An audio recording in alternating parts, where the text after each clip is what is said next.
6 months had passed since humanity walked away from the Galactic Council. Chairman Thex Moore stood in his office, looking out at the stars through a window that now needed extra security shields. Even the council station itself was no longer safe. His aide, a young Zephyrian named Koleth, brought him the daily reports. Each one was worse than the last. "Sir, the Void Syndicate has taken control of 3 more systems. They're demanding tribute from merchant ships in council space." Thex Moore's gray skin had turned almost white with stress. The Void Syndicate was a criminal organization that humans had kept under control through constant hunting. Without human pursuit, they had grown bold and powerful. "What about our own security forces?" he asked. "We have 40 ships available. The Syndicate has over 200. The chairman sat down heavily in his chair. When humans ran anti-pirate operations, they sent fleets of 100 ships or more. They hunted criminals across entire sectors, never giving them time to rest or organize. The Council had never needed to build such forces because humans did the fighting."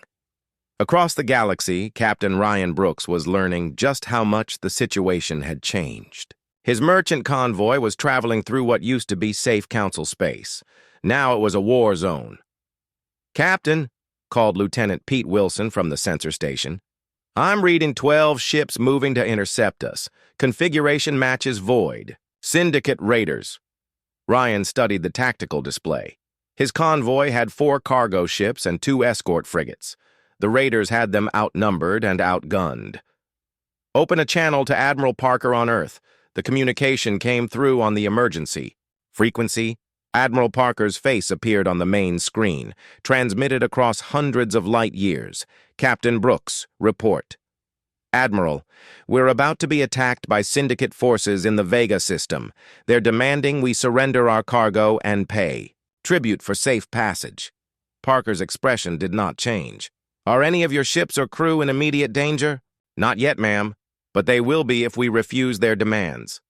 "Then refuse them," Parker said simply. "You have authorization to defend yourself and your cargo with all necessary force." Ryan nodded. This was the moment that would send a message across the galaxy. Humans were no longer the Council's enforcers, but they were still dangerous when threatened. "All ships, battle stations, target the lead raider and prepare to fire." The Syndicate pirates had gotten used to easy victories. Merchant ships from other species usually surrendered without fighting. They were not prepared for humans who shot back. The battle lasted 20 minutes. When it was over, 8 raider ships were destroyed and the rest were fleeing. Ryan's convoy continued on its way without losing a single cargo container.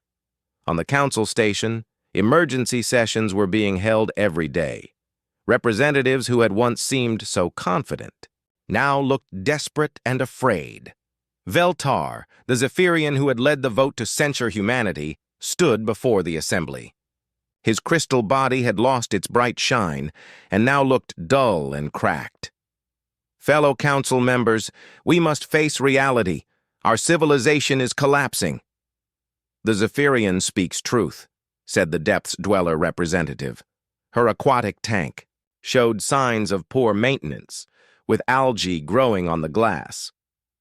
"My homeworld is still burning from flamebearer attacks. We have received no aid from the Council." The snake-like serpentine delegate coiled nervously in his chair. "Perhaps we acted too hastily in our treatment of humanity." A roar of angry voices filled the chamber. Some aliens still refused to admit their mistake. Others were too proud to ask for help.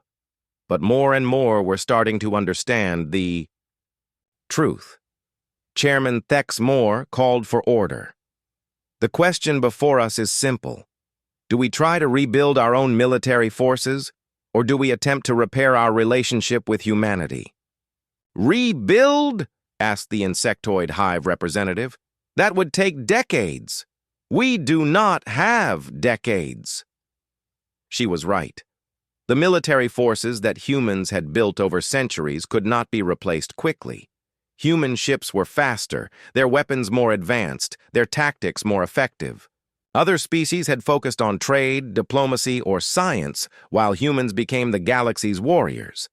Dr. Ben Martinez, working in his lab on Mars, was studying reports from across the galaxy. As Earth's leading expert on alien psychology, he was trying to understand how the crisis would develop. The Council species fall into 3 groups, he explained to Admiral Parker during their weekly briefing. First, the proud ones who still refuse to admit they need us. Second, the desperate ones who want our help but are too proud to ask properly. Third, the smart ones who understand they made a mistake and want to fix it. How many are in each group? Parker asked. About 15 species are still too proud. 20 are desperate but stubborn. Only 8 are ready to make real changes. Parker nodded. And the rest of the galaxy? Burning, Martinez said simply. Trade is down 70%. Piracy is up 400%. 3 major wars are ongoing with no end in sight. The worst of these wars was in the Outer Rim, where the Flame Bearers had decided to expand their territory. Without human peacekeepers to stop them, they were attacking everyone within reach. The gentle Skyborn, master diplomats who had never needed to fight, watched helplessly as their colonies were destroyed. Ambassador Sylandra of the Skyborn sent a personal message to former Ambassador Claire Watson on Earth. Claire, my old friend, we need to talk. Not as representatives of our governments, but as people who have worked together for peace. Watson read the message in her apartment overlooking San Francisco Bay. She and Sylandra had been close friends for over a decade, working together on dozens of diplomatic missions. The video call came through that evening. Sylandra's blue face was marked with stress lines that had not been there 6 months ago. Claire, I will speak plainly. We were wrong about humans. We treated you as servants when you were partners. We called you violent when you were protectors. Our pride has cost us everything. Watson felt old anger rising in her chest. Sylandra, your people voted to censure us. You sat silent while others called us primitive barbarians. Yes, I did. And now I watch my homeworld burn while I sit in safety on this station. The Flame Bearers will not accept surrender. They kill everyone they capture. Without human protection, my species may not survive. The call ended with no promises made, but Watson sat for hours afterward, thinking about the cost of pride and the price of walking away. On Earth, public opinion was divided. Some humans wanted to help their former allies. Others said the aliens deserved what they got. President Collins faced pressure from both sides. Mr. President, said Secretary of Defense Mary Johnson during a cabinet meeting, we're getting reports of genocide in the Outer Rim. The Flame Bearers are not just conquering territory, they're wiping out entire populations. Collins looked around the table at his advisors. And what does the Council expect us to do about it? Nothing, officially. But we're receiving private communications from individual species asking for help. Private communications, Collins repeated. Not official requests for aid, not apologies for their past behavior, just quiet pleas for help when no one is looking. Defense Secretary Johnson nodded. That's correct, sir. Collins was quiet for a long moment. Outside his window, he could see the lights of Washington, D.C. Beyond that were the stars, where human colonies were thriving and human ships controlled the space lanes they had chosen to protect.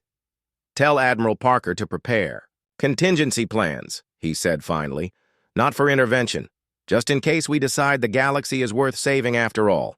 1 year after humanity left the Galactic Council, the galaxy was falling apart. Admiral Lisa Parker stood in the war room on Luna Station, looking at a holographic map that showed the true cost of human absence. Red zones marked active wars. Yellow zones showed pirate-controlled space. Green zones were the only safe areas left, and most of those were around human colonies. Admiral, said Captain Jake Morrison, now bearing new scars from defending human settlements, the latest intelligence reports confirm what we expected. The Void Syndicate controls 1/4 of known space. The Flame Bearers have wiped out 6 species completely. Trade between non-human worlds is down 80%. Parker traced her finger along the map, following the old patrol routes that human ships once traveled. Each route was now a highway for criminals and raiders. "How are our own colonies doing?" "Better than ever," Morrison replied. "Without the burden of protecting alien worlds, we've established 30 new settlements this year. Human trade is booming. Our military is stronger because we're focused on defending our own people instead of everyone else's." It was true. Human space had become an island of stability in a chaotic galaxy. Human ships moved freely along protected trade routes. Human colonies grew and prospered without fear of attack. The energy and resources that had once gone to maintaining galactic peace now went to human expansion and development. But outside human space, civilization was dying. Dr. Ben Martinez finished reading the latest reports from his research station on Titan. As Earth's leading expert on alien cultures, he was documenting the collapse of galactic society. The numbers were worse than anyone had predicted. "The death toll is approaching 50 billion, he reported to Admiral Parker during their weekly briefing. "Most of them civilians caught in wars they didn't start." Parker's face showed no emotion, but her hands were clenched into fists. "Any word from the Council?" "Chairman Thexmore sends daily reports of the chaos, but no official requests for help. Pride is still more important than survival for most of them." The crisis reached a new level when the Void Syndicate made their boldest move yet. Fleet Admiral Krazak, the criminal leader who had built an empire from the chaos, decided to strike at the heart of galactic civilization itself. His massive fleet surrounded the Council station, trapping hundreds of diplomats inside. The station's shields could hold for a while, but everyone knew the criminals would eventually break through. "People of the galaxy," Krazak broadcast from his flagship, "your council is weak. For 30 years, humans made them strong, but the humans are gone.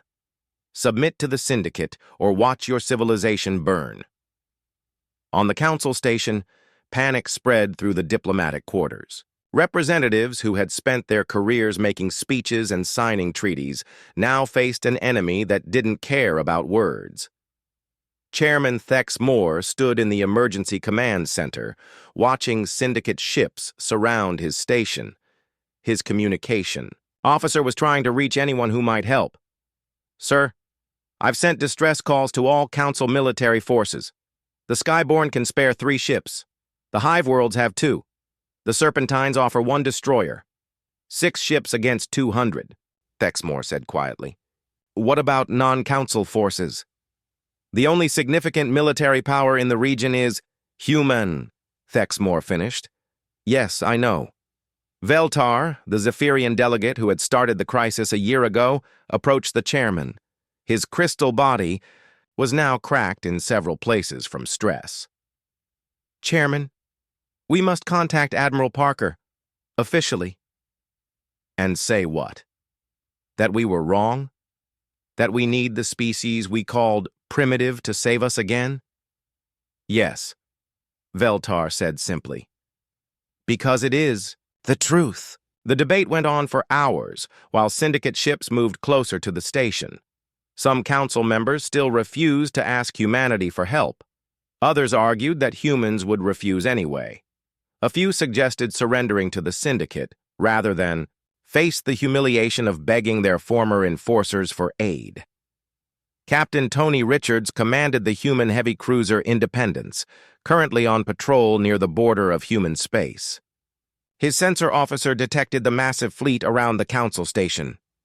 "Captain, I'm reading over 200 ships in attack formation around the station. Looks like the Void Syndicate is making their move." Richard studied the tactical display. Among the ships trapped on the station were several alien diplomats who had shown respect for humanity over the years.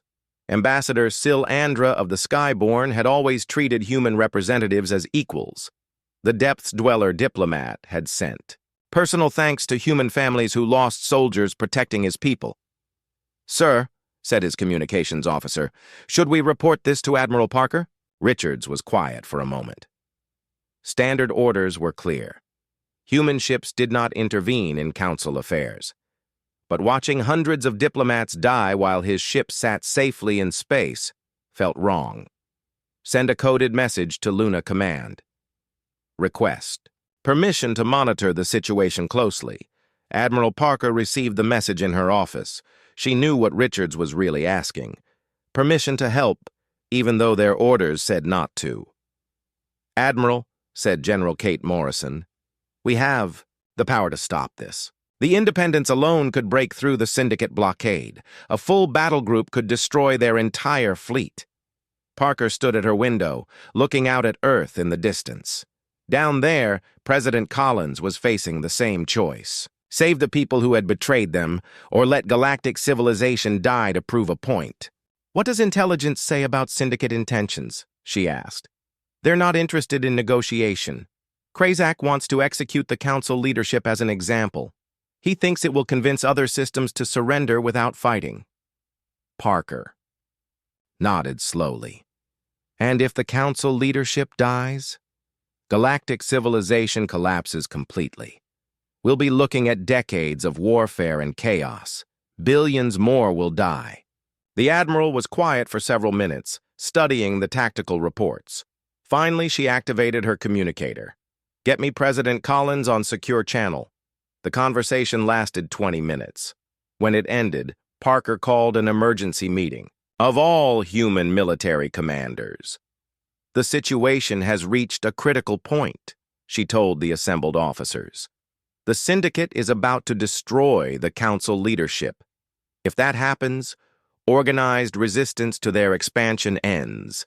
They'll control most of the galaxy within a year.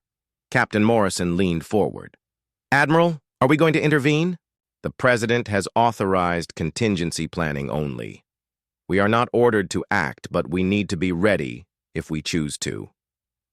Choose to? Asked Colonel Amy Brooks. Admiral, they hurt us.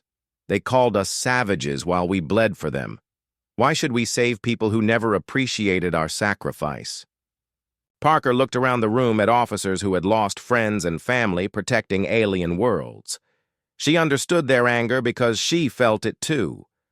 Because, she said finally, sometimes the right choice isn't about what others deserve. Sometimes it's about who we choose to be. The room fell silent as each officer considered what that meant.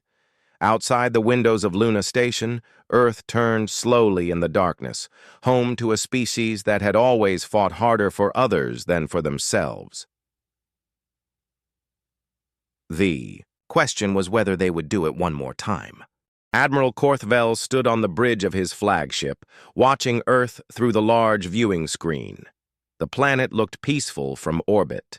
Blue oceans, white clouds, and green continents rotated slowly below. It reminded him of his own homeworld. Before the wars began. Status report, he ordered his officers. Commander Zethtar checked his instruments. All ships holding position as ordered. Scanning shows primitive nuclear weapons and chemical rockets. Their most advanced fighters use jet engines. Any signs of resistance? None, Admiral. Their military ships remain in port. We detected some radio chatter, but it appears to be normal government communications. Korthvel nodded. This was how it always went. The primitive species would panic for a day or two, then their leaders would realize they had no choice but to surrender. Earth would be no different. He had conquered 6 worlds for the Council.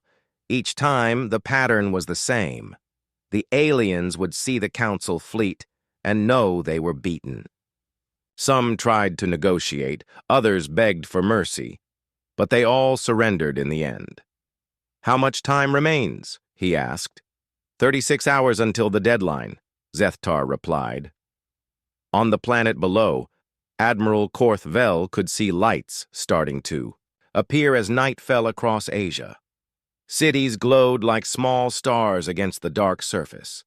Millions of humans going about their lives, unaware that their world was about to change forever. Sir, another officer called out. We're detecting unusual seismic activity. Explain. Small earthquakes along the ocean floors. Also some volcanic activity that wasn't there yesterday. Nothing dangerous, probably just natural planetary adjustments. Korthvel dismissed the report with a wave. Primitive planets often had unstable geology. It was not his concern.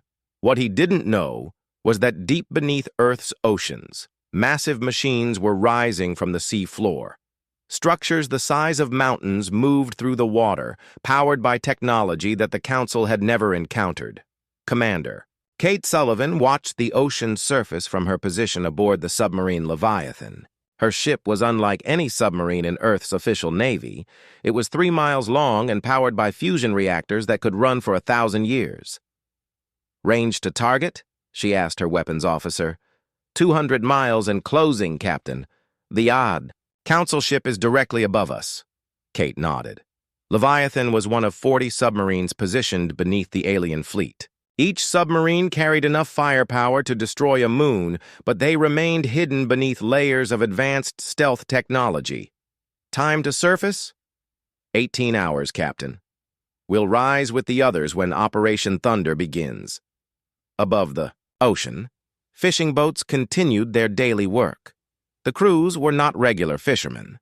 They were military personnel operating sensor arrays that tracked every movement of the alien ships. The Council had no idea they were being watched by the very species they thought was primitive. In space, Captain Steve Walsh floated in the command center of his ship, the Invisible Hand. His vessel was hidden behind Earth's moon, along with 300 other ships of the secret fleet. They had been waiting there for 2 days, invisible to alien sensors. "Any change in alien formation?" he asked. "Negative, Captain. They're maintaining standard orbital positions.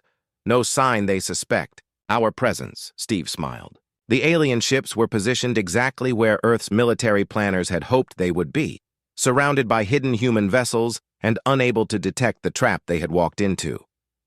"How long until we reveal ourselves?" 16 hours until simultaneous activation of all stealth fields. Dr. Richard Gray worked at his desk in the Deep Analysis Center, buried 2 miles beneath the Pentagon. He was Earth's top expert on alien psychology, and his job was to predict how the Council would react when they learned the truth. "They'll panic first," he explained to his assistant, Dr. Carol Martinez. "The Council has never faced a species that could hide from their sensors. When our ships appear, they'll think their equipment is broken, and then they'll try to retreat. But by then it will be too late. They'll be surrounded and outgunned by technology they can't understand." Richard pulled up a file on his computer. It contained psychological profiles of every known Council species. Years of careful study had revealed their weaknesses. "The Council rules through fear," he said. "They've convinced the galaxy that resistance is impossible. When they see what humanity can really do, that fear will turn against them." Carol looked at the countdown timer on the wall. 14 hours left. Are we ready?"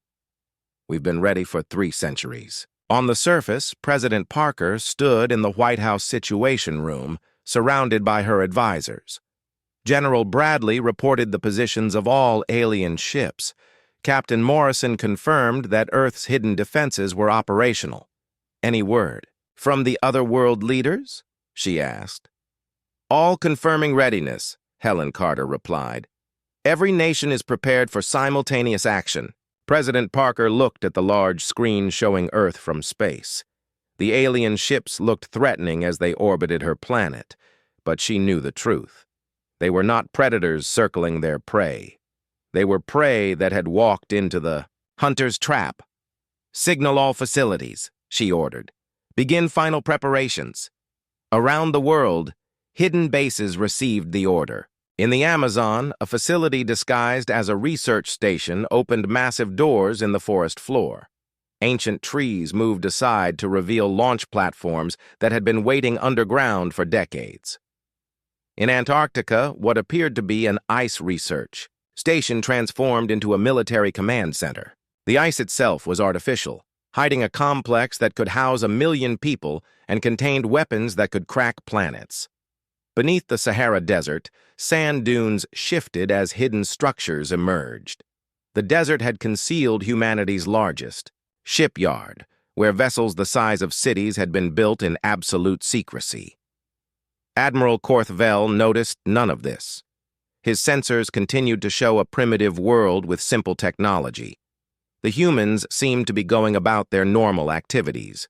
Some appeared to be fleeing the cities, which was expected behavior for a species about to be conquered. "Sir," Commander Zethtar said, "we're receiving another communication from the planet." "Put it through." President Parker's face appeared. On the main screen, she looked calm and confident, which surprised the Admiral. Most species were terrified by this point. "Admiral Korthvel," she said, "I am President Parker of Earth. We have considered your ultimatum carefully." "And your answer?" the Admiral asked. "We reject your terms. Earth will remain free and independent." Korthvel felt a moment of surprise, then anger. No species had ever refused the Council's ultimatum. These humans were either very brave or very stupid. "You understand what this means?" he asked. "Yes," President Parker replied. "It means you're about to learn why the galaxy needs protectors." The communication ended. Admiral Korthvel stared at the empty screen, confused by the human's final words. Protection from what? The Council was the strongest force in the galaxy. "Prepare for orbital bombardment," he ordered. "Begin with their major cities." As the alien weapons powered up, hidden sensors throughout the solar system detected the energy buildup. The information was instantly transmitted to every human facility, ship and command center. The countdown reached 0. Humanity's silent laugh was about to become very loud indeed. Admiral Korthvel watched in confusion as his weapons officer tried to fire the orbital bombardment cannons. The massive energy beams that should have destroyed New York City simply disappeared before reaching Earth's atmosphere. "Report," he barked. "Sir, the weapons fired correctly, but the energy streams vanished approximately 50,000 kilometers from the target. No impact detected." "Impossible. Run a full diagnostic." As the weapon systems ran their checks, other problems began, appearing across the Council fleet. Ship after ship reported power fluctuations, shield failures, and navigation errors. "Admiral," Commander Zethtar called out urgently, "we're losing main power on decks 4 through 7. Engineering reports that our fusion reactors are operating at only 60% capacity." "How is that possible?" "Unknown, sir. The reactors show no signs of damage or malfunction. They're simply producing less energy than they should." Throughout the fleet, similar reports flooded the communication channels. The proud warships of the Galactic Council were becoming helpless hulks, floating in space. Commander Kate Sullivan watched from her submarine as massive structures broke the ocean surface around the world. What the aliens had dismissed as seismic activity was actually humanity's planetary defense system activating. From the Pacific Ocean near Hawaii, a tower of metal and crystal rose from the depths. It stretched 10 miles into the sky, crackling with energy that bent the very fabric of space around it. Similar towers emerged from every ocean on Earth. "All towers operational," her weapons officer reported. "Energy field generators at full power." Kate smiled. The towers were gravity manipulation devices that could affect matter and energy across vast distances. They were the reason the alien weapons had vanished and why the Council ships were losing power. "Begin Phase 2, she ordered. Around Earth's moon, Captain Steve Walsh watched as his cloaked fleet received the activation signal. 300 ships that had been invisible for days suddenly appeared on every sensor in the solar system. The vessels were massive, each one larger than the biggest Council dreadnought. Their hulls were black and covered with geometric patterns that seemed to shift and move. They looked like something from a nightmare given form. "All ships report ready," his communications officer announced. "Signal the fleet. Begin encirclement maneuvers." The human ships moved with impossible speed, crossing distances that should have taken hours in mere minutes. They used technology that the Council had never seen, bending space-time to travel faster than light within a solar system.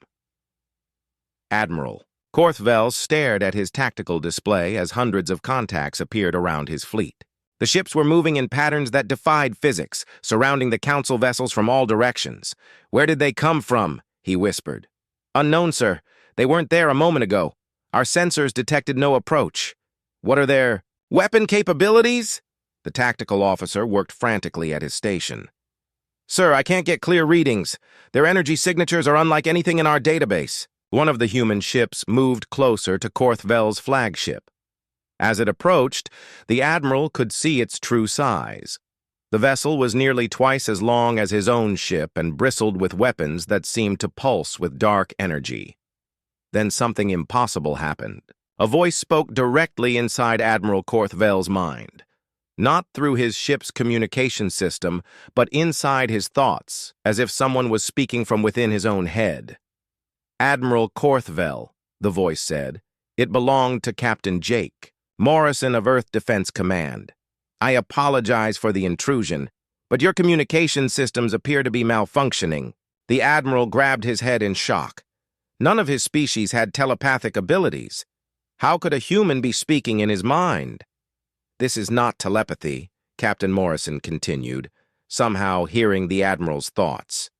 "This is direct consciousness. Interface technology. We've been listening to your thoughts since you entered our solar system." Around the fleet, every council officer experienced the same thing. Human voices spoke in their minds, calm and confident. The psychological effect was devastating. The aliens realized that their enemies had been reading their thoughts and plans from the beginning. "You've been monitoring our communications?" Admiral Korthvel asked, speaking aloud. "Monitoring, analyzing, and predicting your actions for 3 centuries, Morrison replied. "Your species follows very predictable patterns. We knew exactly how you would position your ships and when you would attempt to fire." Dr. Susan Walsh watched from Facility Phoenix as human ships surrounded the alien fleet. The screens showed energy readings that would have been impossible just hours before. Humanity's hidden technology was finally being revealed. "Are we recording everything?" she asked. "Yes, ma'am. Full documentation of all alien technology and responses. This data will be valuable for future encounters." "How are they reacting?" Dr. Carl Rogers looked up from his monitoring station. "Panic, confusion, and growing terror. They've never faced an opponent who could anticipate their every move." On the main screen, the alien ships tried desperately to escape Earth's gravity well, but every time they attempted to engage their faster-than-light drives, the engines failed. The gravity towers were creating a field that prevented any ship from leaving the solar system. Captain Morrison's voice continued to speak in Admiral Korthvel's mind. "Your ships are not damaged, Admiral. We've simply temporarily disabled certain systems to prevent you from harming yourselves or others." "What do you want?" the Admiral asked. "To show you something that your council has hidden from the galaxy." The main view screen on Korthvel's bridge activated without anyone touching the controls. It showed images from across the galaxy, planets, and star systems that the Admiral recognized as Council territory. "These are the worlds your Council claims to rule," Morrison explained. "What you're seeing is their current status. The images showed thriving civilizations, but not the ones the Council expected. Instead of the primitive societies they thought they had conquered, the planets displayed advanced technology and happy populations. The species you believe you defeated have been working with us for decades," Morrison continued. "Every world the Council conquered was actually joining our alliance. You helped us build the largest coalition in galactic history." Admiral Korthvel stared at the screen in horror. The 47 worlds that formed the foundation of the Council's empire were all allied with humanity. The Council had been surrounded by enemies disguised as subjects. "Impossible," he whispered. "Inevitable," Morrison corrected. "Oppression creates resistance. The Council's cruelty guaranteed that every species you conquered would eventually rebel. We simply gave them the tools and organization to do it safely." Dr. Richard Gray monitored the psychological profiles of the alien crews. His predictions had been accurate. The Council forces were experiencing complete cognitive breakdown as they realized their empire was an illusion. "Recommend we begin the final phase," he told President Parker through secure communication. "Agreed. Signal all forces to reveal full capabilities." Around Earth, the gravity towers increased their power output. Space itself began to ripple and bend as the devices demonstrated their true potential. The human ships activated weapons that drew energy from quantum vacuum fluctuations and dimensional rifts. Admiral Korthvel watched his instruments register energy levels that should have been impossible. The humans weren't just more advanced than the Council had believed.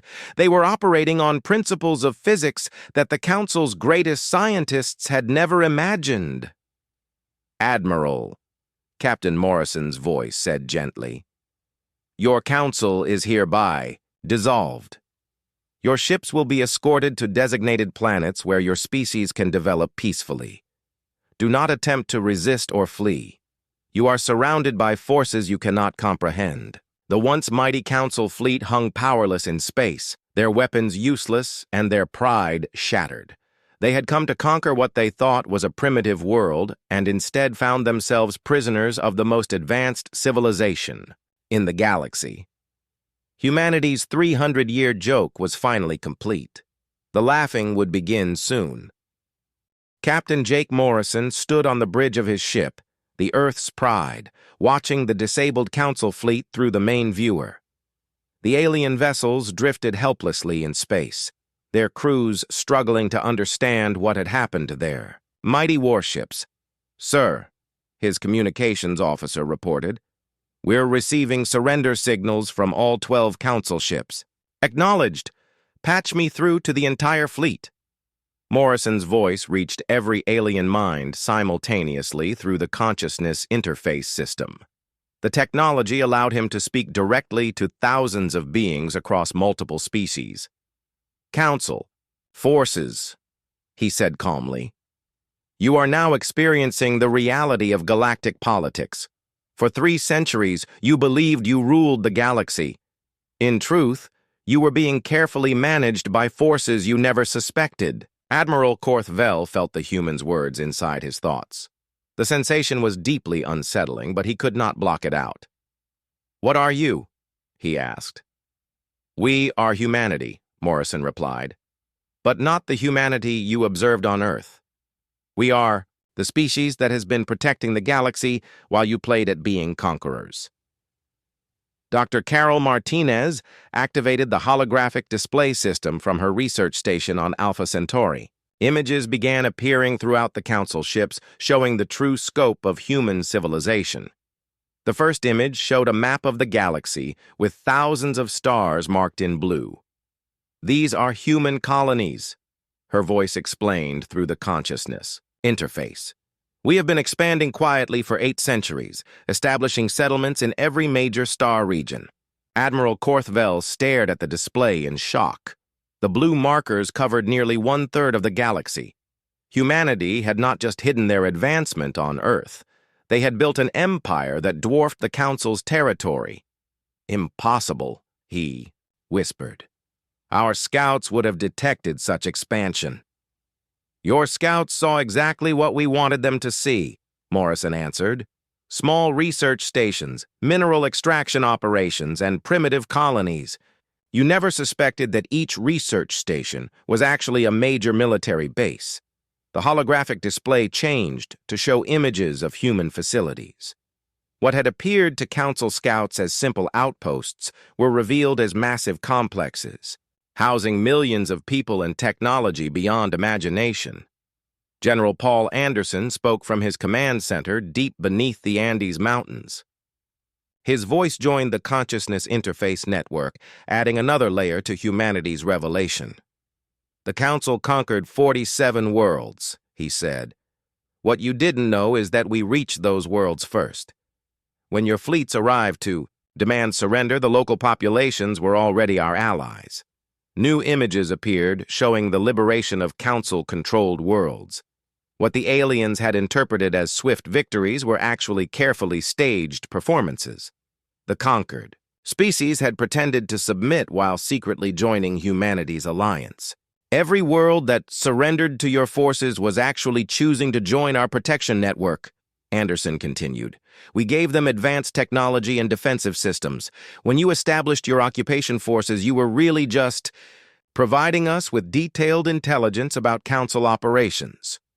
Dr. Susan Walsh entered the Global Communication Network from Facility Phoenix. The Council's expansion helped us more than it helped you. Every planet you conquered gave us new allies, new resources, and new bases from which to monitor your activities. Admiral Korthvel tried to understand the scale of the deception. How long have you been planning this? Since 1712, President Parker's voice answered. She had joined the network from the White House Situation Room.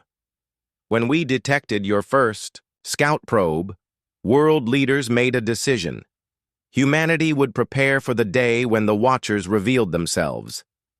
The holographic displays showed the timeline of human preparation. Secret facilities built under every major mountain range, hidden shipyards in asteroid belts throughout the galaxy, weapons research programs that spanned centuries. We knew that any species advanced enough to watch us from space would eventually try to control us. Parker continued. So we prepared. A response that would not just defend Earth, but liberate every world under Council rule. Captain Morrison began the final phase of the revelation. Council members, you are about to experience something no conqueror in galactic history has ever experienced. You are about to learn what it feels like to be truly outmatched.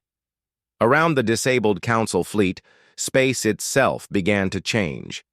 The human ships activated their most advanced technology, creating effects that violated everything the aliens understood about physics. Stars appeared and disappeared as humanity demonstrated their ability to manipulate stellar formation. Planets moved in their orbits as gravity control systems showed their power. Space-time itself twisted as dimensional engineering systems created passages between distant regions of the galaxy. This is impossible, Admiral Korthvel said, his voice barely a whisper. This is the technology we developed while you thought we were struggling to reach our own moon, Morrison replied. While your species perfected faster than light travel, we learned to create and destroy solar systems.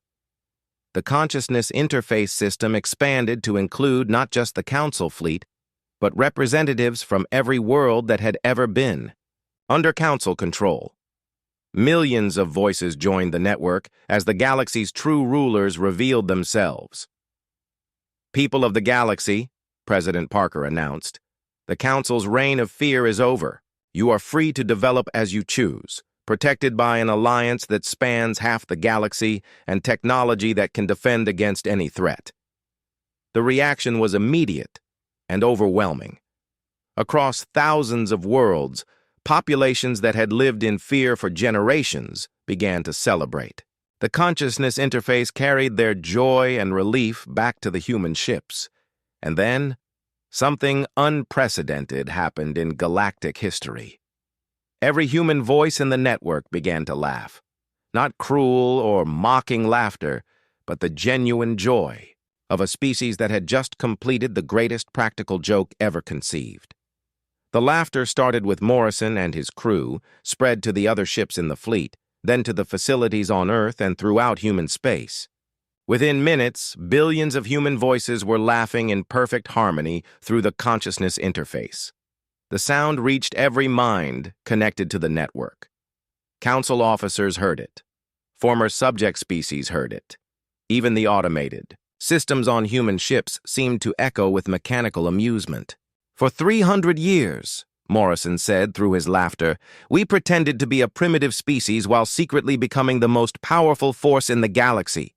Today, we revealed that the mighty Galactic Council was actually just a small gang of bullies in a universe protected by guardians they never knew existed. The laughter continued for several minutes, carried across the galaxy by technology that turned consciousness itself into a communication medium. It was the sound of freedom, of justice, and of a species that had outsmarted every enemy by simply being patient enough to let them defeat themselves. As the laughter finally faded, Captain Morrison delivered humanity's final message to the Council. Admiral, Korthavel, your species and the others in your council will be relocated to worlds where you can develop peacefully. You will be given time to learn cooperation instead of conquest. We have lots of experience helping aggressive species become productive members of galactic civilization. And if we refuse? The Admiral asked weakly. Morrison's response was gentle but final. Then you'll discover why every other species in this galaxy chose cooperation over conflict when they learned who really protects the stars. The consciousness interface network began to shut down, but not before carrying one last sound across the galaxy. The quiet, satisfied laughter of humanity echoing among the stars, followed by words that would be remembered for millennia. Welcome to the real galaxy. We've been waiting for you to grow up. Humanity's silent laugh had indeed been the last sound of the old order, and the first sound of something far better. The galaxy was finally free, and Earth's children were ready to guide it toward a future built on hope instead of fear.